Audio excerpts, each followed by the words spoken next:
Hi, I'm John Prasinos, Editorial Director of Investing Daily. Welcome to my video interview with my colleague, Scott Chan.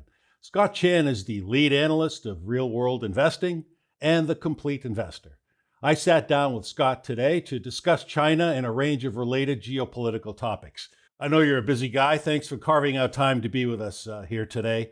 When international events heat up, you've become my go to guy to get historical and geopolitical context.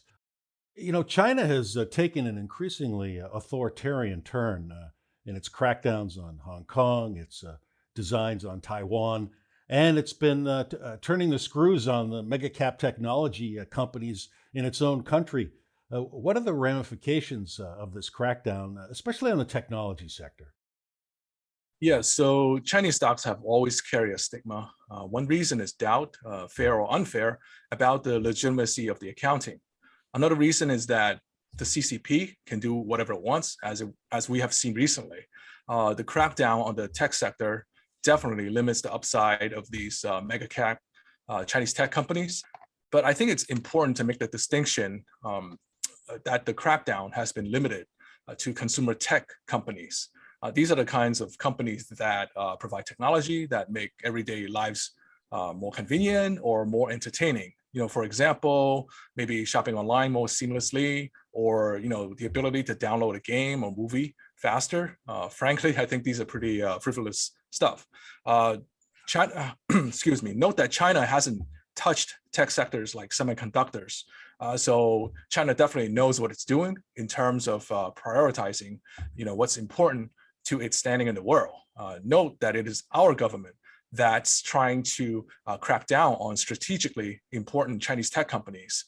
For example, Huawei. As far as how China's crackdown on these consumer tech companies affect U.S. investors, I think that other than unfortunately losing money in stocks like Alibaba and Tencent, that is if you happen to own them, in the big picture, I think that the impact is going to be minimal. These companies will still grow, just slower than they would have otherwise without the crackdown.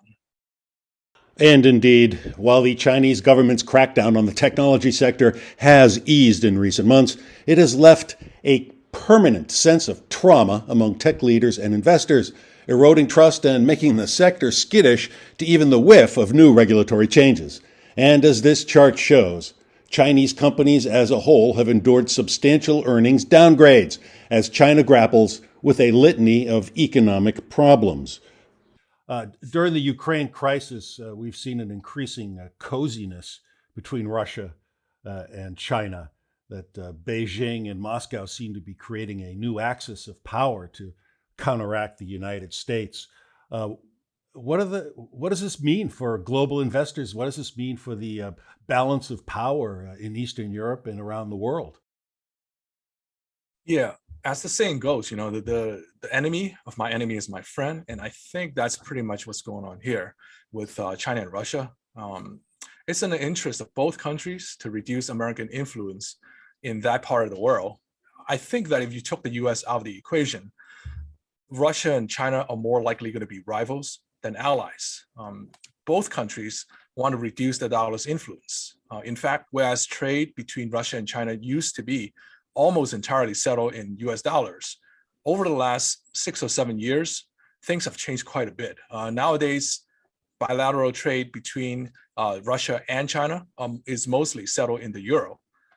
Now that's the euro is still a third-party currency, so chances are, China will want to see if eventually it can work the digital yuan into that relationship.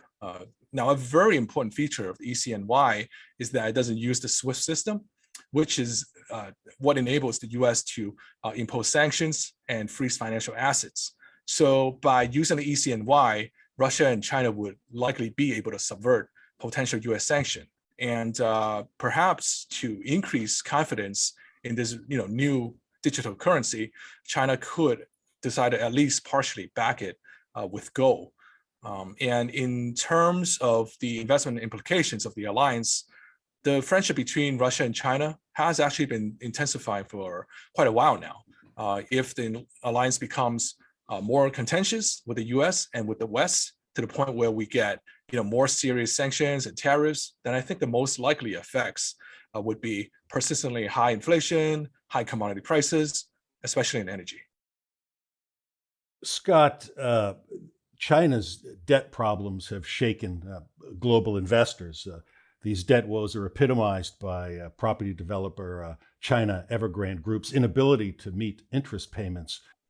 Now, there are a lot of bad things about the CCP, but in a crisis, an authoritarian government can get things done fast. I mean, just look at how the CCP dealt with the COVID outbreak. Yeah, it was definitely very heavy-handed, but I don't think you can argue that China has been very successful in keeping COVID in check. Stricter debt regulation was in fact what caused Evergrande to run out of money. So for the time being, Beijing is willing to tolerate some short-term pain to stop the debt bubble from continuing to grow and possibly make it impossible to control in the future. But at the same time, the CCP is not going to let things get out of hand.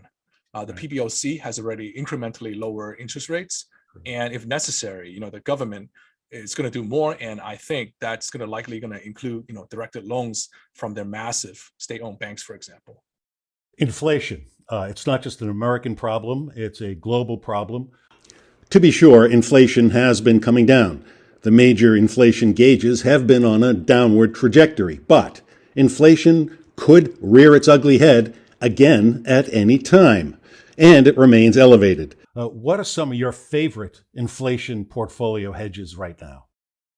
Yeah, John. So at the Complete Investor and at Real World Investing, we have long been wary of the threat of inflation posed by resource scarcity. Real World Investing, in fact, was created to help our readers deal with this very issue of resource scarcity. We see two megatrends, very important megatrends, affecting every investor right now. One is the continuing modernization of the developing world, with China playing a vital role. The other is the global transition to renewable energy. Both of these megatrends require tremendous amounts of natural resources. Now, the pandemic definitely exacerbated the situation, but inflationary forces were already in place. We have long recommended natural resource plays as hedge against inflation, as well as for growth. And right now, with commodity-led inflation here, there's just no reason we don't see to change that recommendation. And these include, energy producers, miners, as well as precious metals ETFs. Scott, this has been a terrific interview. Thanks for joining me here today. Thank you, John. It was fun. Yeah, it was fun. I appreciate it. Well, I'm John Prasinos, Editorial Director of Investing Daily. Thanks for joining us, and stay safe and stay invested.